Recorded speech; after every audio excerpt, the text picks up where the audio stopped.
wunderschönen guten Abend. Eine wunderbare Nacht. Willkommen, Monster, Schrecken und Geister der Nacht. Es ist Zeit für eine neue Episode in die Dunkelheit. Wo wir Indie-Horror-Games spielen. Also ich spiele, ihr guckt zu. So läuft das hier. Hi, na? What the fuck?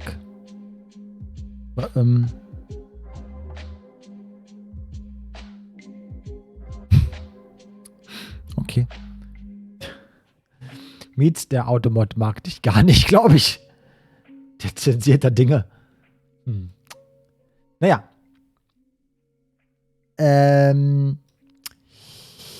In die Dunkelheit funktioniert ziemlich genau ähnlich gleich wie Indie Samstag an sich. Ich suche mir über einen längeren oder kürzeren Zeitraum diverse Indie-Games raus.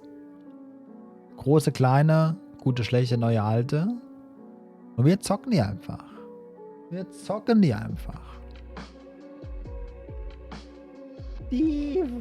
Hey, na? Schönen guten Abend. Und so habe ich heute Abend so ein paar Games hier für euch bereit liegen. Ich merke gerade, ich habe vergessen, mir Wasser zu holen. Mache ich gleich noch. Dance, einen wunderschönen guten Abend. Wie geht's, wie steht's? Ja, und bei dir? Ja, kann mich kaum beklagen. Danke der Nachfrage. Willkommen zu unserer kleinen Horrorstunde.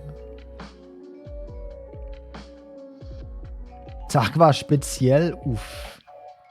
Das klingt nicht gut.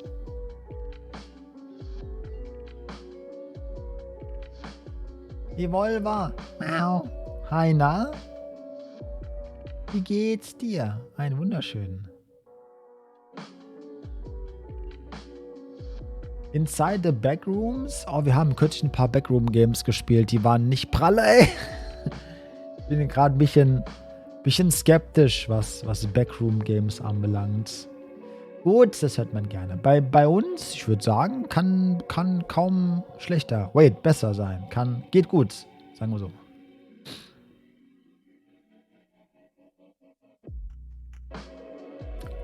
Wir fangen mit einem Game an, welches ich schon länger so auf der Liste habe. Und zwar heißt das Game Meat Saw. Das gibt es bei Steam. Das sogar, glaube ich, free to play. Und wir schauen jetzt mal rein. Wie immer habe ich meistens, genau. Ich habe wie eigentlich oft nichts von dem Spiel bisher gesehen, außer ein paar Screenshots. Und wir haben uns gemeinsam ein Bild davon, was dieses Videospiel so auf der Schippe hat. Tainted Packed Gamer. Games. Ein bisschen schwer zu lesen.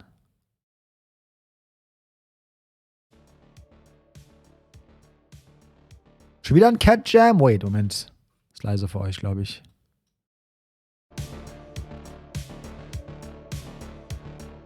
Was ist denn heute Abend mit?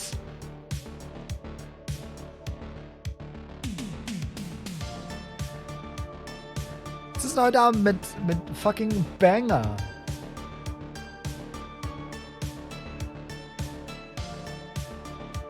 Ach, alles gut, ihr Volver. Alles gut. Wir hatten noch eine gute Unterhaltung letztes Mal. Kein Grund, dich zu entschuldigen, ey. Ich lasse euch mal gerade ganz kurz alleine mit dem Song für 20 Sekunden. Ich gehe mein Wasser wieder auffüllen, ey. Stay hydriert, mein lieber Chats. Und ich auch.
Cheers.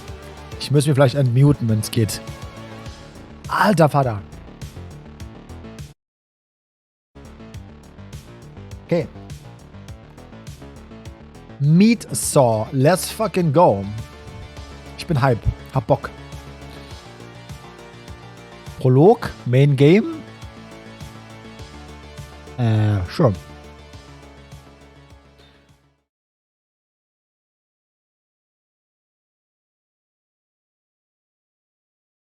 October 16, 1987. An unsuspecting Amy Chambers is on her way to a campsite located in the Backridge Mountains. Konnte ich so schnell nicht lesen. Oh. Press F to flashlight. Oh God, frame rate. Looks like Devin and the others are already here. I should find a train and hack down to the campsite. Oh Gott, die frame rate, warte. Oh.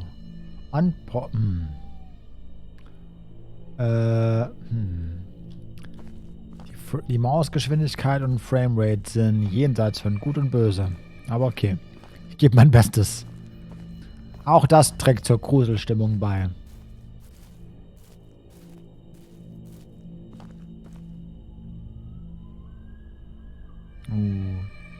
Indie-Horror-Game. Startszenario 75b. Junge Dame oder Herr allein im Wald auf der Suche nach den Freunden. Geht's hier lang? This isn't the way to the trail. Okay. Allein und sucht den Campingplatz der Freunde. Da lang?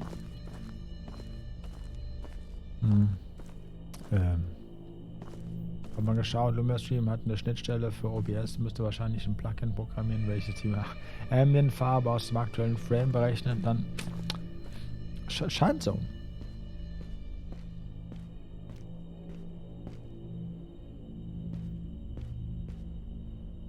Goddammit.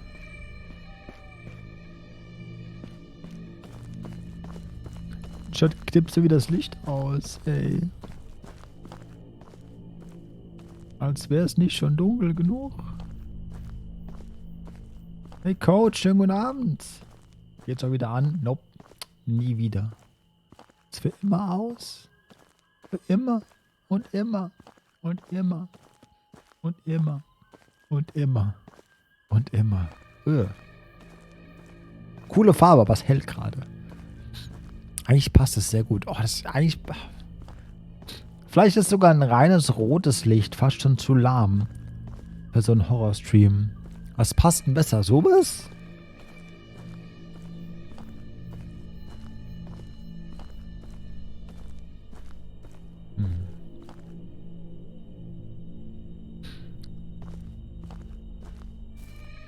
Arclay Trail.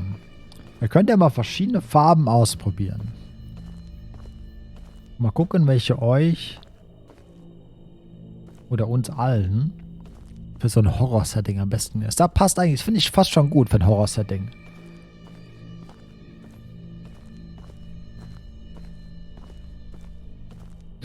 Ey, Frau, du musst vielleicht mal zum Augenarzt. Ey, du siehst ja nur Brei.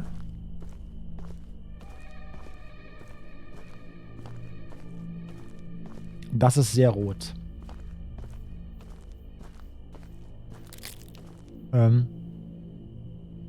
Darf ich das?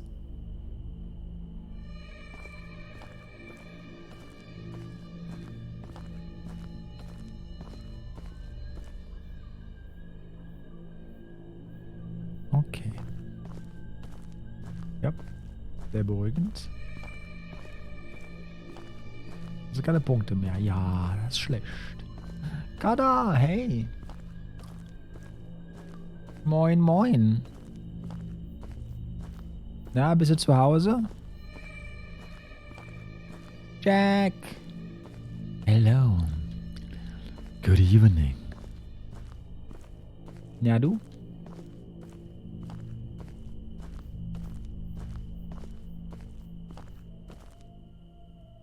Wo zum Fick laufe ich lang? Uff. Das ist fast ein bisschen zu hell. Ich mag die Farbkombination von Dragon sehr. Aber für Horror-Games ist es ein bisschen zu hell, glaube ich. Wir hatten schon ein paar, ich weiß gar nicht mehr, welche das waren. Ich glaube, der von Weasel war ganz gut. Meatsaw klingt nach einem fröhlichen, freundlichen Spiel. Ist auf jeden Fall... I saw meat and I was happy. That's the game.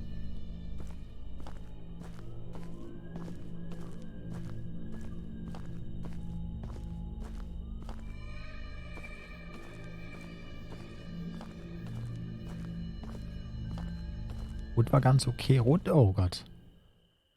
Will ich gerade vorstellen, was du beschrieben hast. Aber, okay. Oh, Jesus Christ. Da ist ja kaum was übrig von denen, ey. Party Hard. Oh dear God. Who or what could have done this? Devin, Lucy, Donna. They're all dead. I have to get the hell out of here. Ich glaube, sie sind tot. Sicher? Holy shit.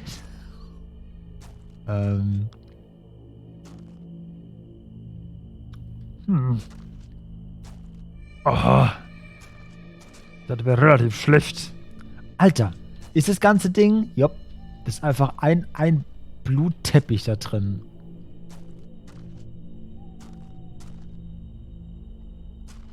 Big yikes.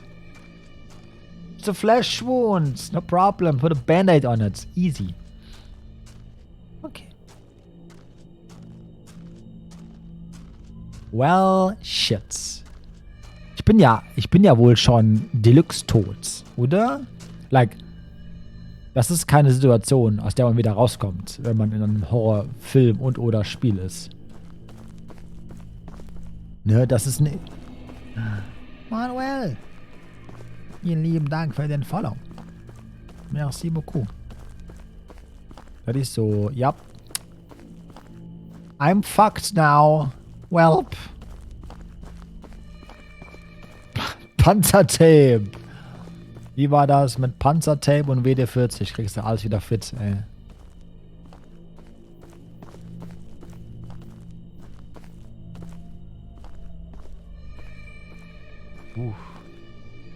Selbst die Sterne sind RGBs.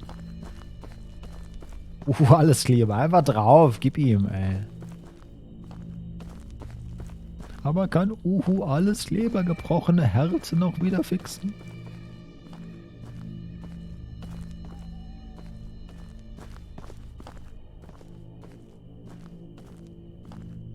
Kann alles Kleber erbrochene Herzen wieder?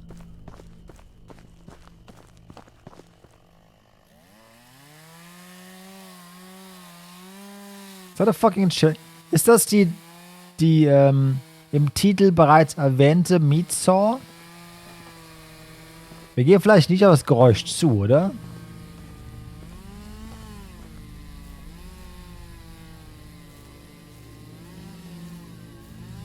Scheint eher kontraproduktiv.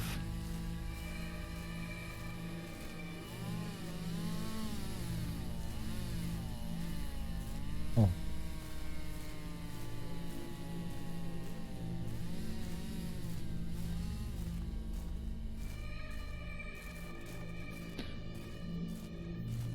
Ich meine, es sei denn, wir wünschen uns ein schnelles Ende, aber ich sag mal... Lena! Hey, moin! Ein wunderschön, wie geht's, wie steht's?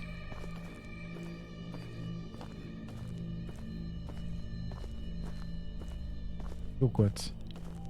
Hatte ich schon heute, danke.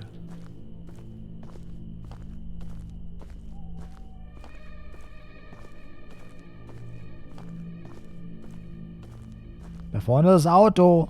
Das schaffen wir nicht bis dahin. Oder es ist schon kurz geschlossen worden. Oder er sitzt da drin. Ja. Das nicht. Das ist unser Auto? Wait, warte mal. Return to your vehicle. Das? Oh, was da? Oh.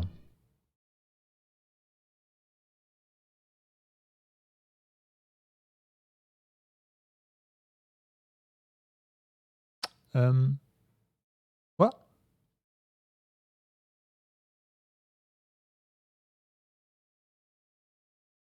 Haben wir gewonnen? Wait. Kann nichts mehr machen. Es ist,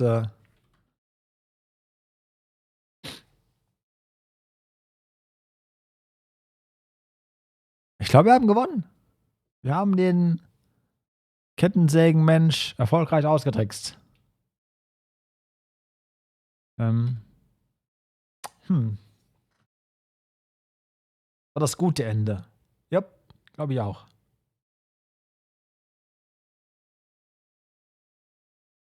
Ich bin einfach zu gut in Videospielen, ey.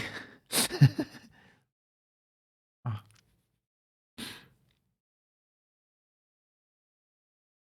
Jetzt kommt ein Jumpscare? Nein. Du musst ein Plus hinten dran machen, sonst hält er nicht hoch, Lodit.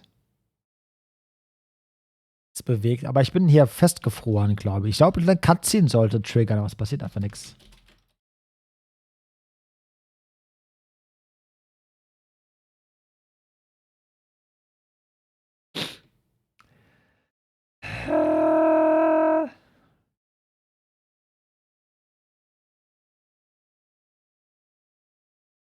Aber Escape macht nix und Enter macht nix und there we go. Jetzt hat's funktioniert.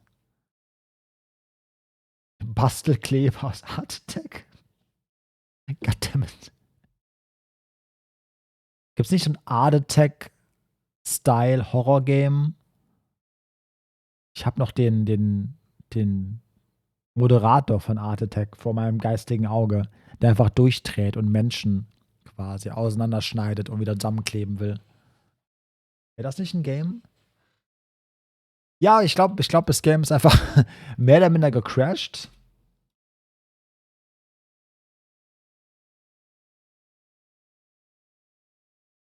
Ich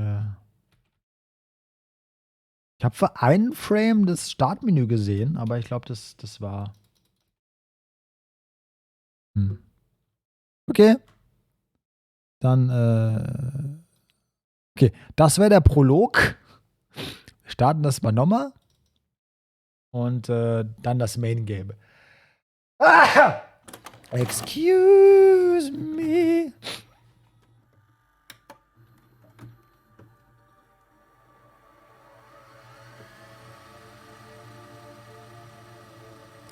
Tainted Pact Games.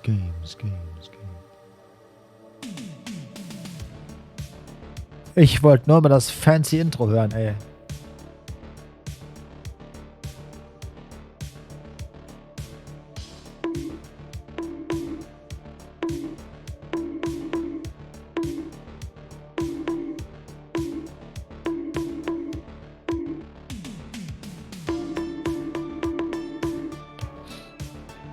Main Game. Let's fucking go!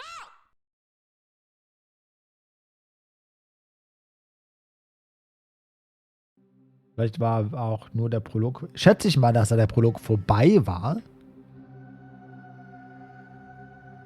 Spacebar. Try to swing free. Wow. Oh. Oh. Oh, wir wurden gefangen genommen. Aber wir sind immer noch wir. Aus dem Prolog. Oh, okay. Find your flashlight. Ich hab,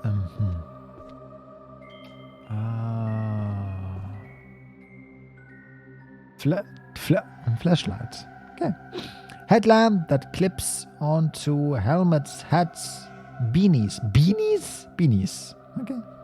Praktisch. Well. Lieber Arm dran als Bein ab, sag ich immer. Ah ja, ja. Wir sind in einem Indie-Horrorspiel. Natürlich geht das. Natürlich passiert das, wenn du auf den Schrank klickst. Ich habe nichts anderes erwartet. Aber ich wollte mal gerade noch was anderes gucken. Wenn ich gerade am Schrank sitze.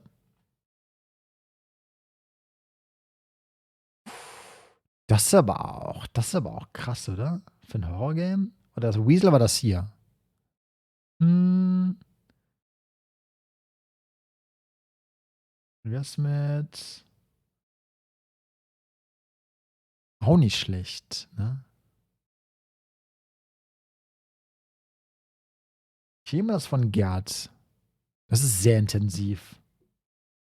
Aber wir behalten jetzt mal das. Ist jetzt einfach, das ist jetzt der. Bestimmen das jetzt. Der heutige Horrorstream Farbgedöns ist der von Gerd.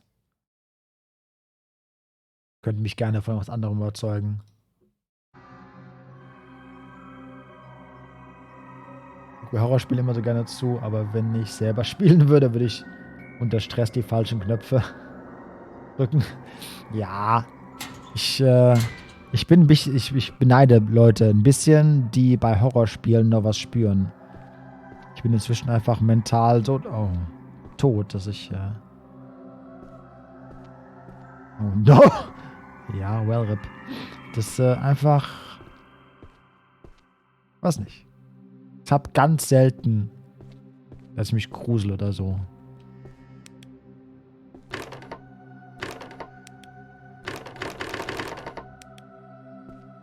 Oh, die Taschenlampe auch nur Batterie? Die hat Batterie, glaube ich. Well, shit. Ja, da geht's nicht raus. Hm.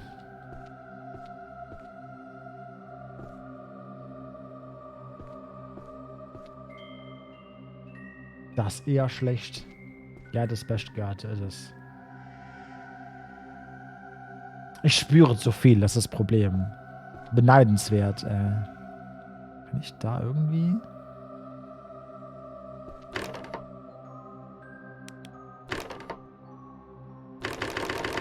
Let me out! Let me out! Okay. Ich glaube, es geht so nicht. Aus dem Fenster vielleicht? Das ist aber auch einfach. Ist die dann wirklich gleich leer? Flashlights need new batteries. Ah, oh, das sind auch... Oh. Da lag noch was.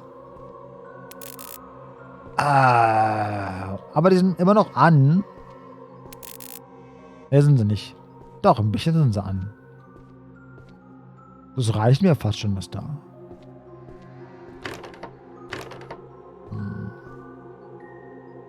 Wirklich? Das ist immer, wenn ich Horrorgames spiele, kommt so eine scheiß Stechmücke. Aber immer nur dann. Ich raste aus. Aber was mache ich jetzt mit meinem Schlüssel? Sind noch mehr. Sorry, buddy. Can you lend me a hand? Ah. Nicht nur, dass ich Angst habe, aber ich kann unter Druck nicht. Ja, das kann ich aber auch. Bei Horrorgames geht's. Ich hab's bei so Souls-Games oder RPGs. Wenn es da... Oh. Small Toolbox. Okay. Da habe ich oftmals, dass bei einem gewissen Stresslevel einfach meine Fähigkeit, Dinge zu kontrollieren. Oh no. Einfach kaputt ist. Ja. Das ist Skyrim schon wieder. Okay.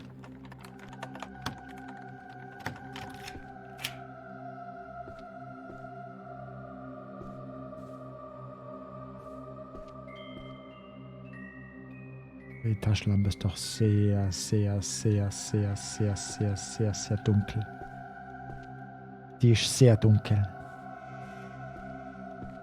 Ich gesehen fast gar nicht. Lol. Verzeihung.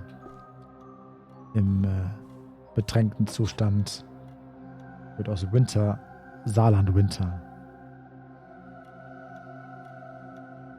First Aid Kit. Small amount of painkillers. Press Q if you're damaged. Okay. Habe ich ein Inventar oder so? Tab. Habe ich irgendwie? Oh. Batteries used. Zero. Ist ja fast schon besser. Oh, warte mal.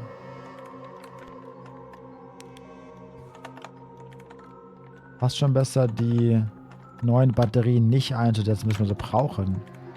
Weil auch mit den alten, mit den fast leeren Batterien sieht man ja recht gut.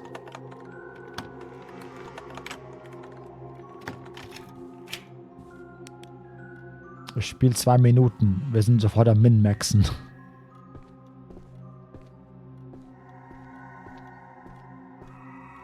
Ah ja, doch, aber doch recht einladend hier, muss man sagen. Oh. Oh. Wo kann man hochglitschen? Ja.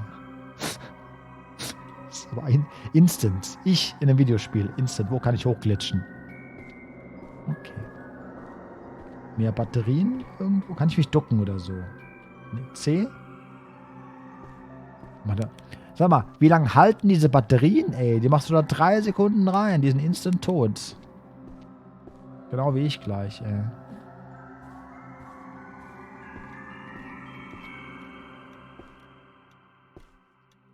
Oh. Guten Tag. Servus. Der Squirrel-Stapler war hier. Und hat, oh, das ist aber auch ein mieser Teil. Das ist aber auch mies Deluxe. Ja, du, nee. Fresh for Power. Flash for Power. Flash for Power. Ich sag Kunst. Ich glaube, das kann weg, das da. Ich glaube, das kann. Oh, Bakterien. Ups. Aber abgeschnittene Bubs. Ich hab meine weiblichen Mitmenschen gerne an einem Stück, wenn es geht. Bei den männlichen ist es mir egal. Aber die weiblichen hätte ich gerne an einem Stück. Ist einfach sympathischer. Muss ich sagen.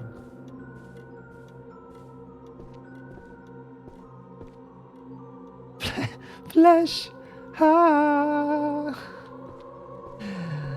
Savior of the Universe. Sehr gut. Danke, Steve. Okay, da geht's auch nochmal raus, vielleicht.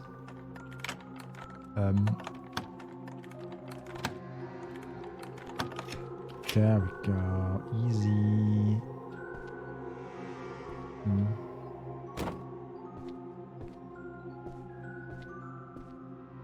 Feed the saw. Nö. Nö, hab ich nicht vor. The saw be beckoned. Die Säge heißt Becky.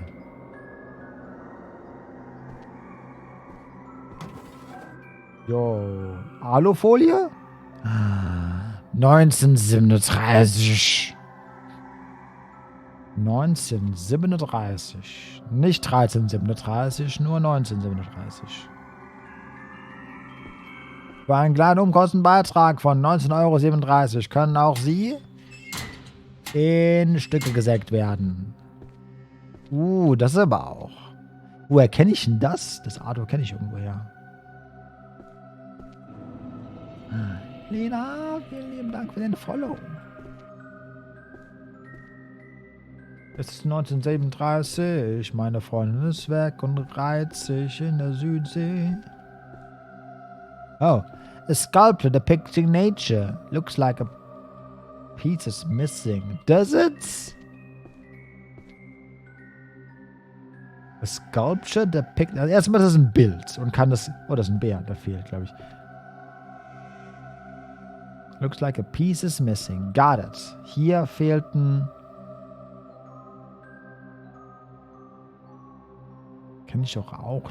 Ich habe die gefühlt schon mal gesehen.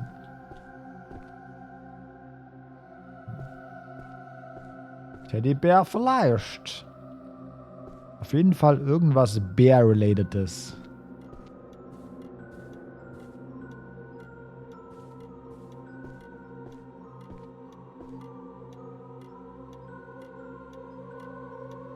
Hier tickt irgendwo. What the fuck?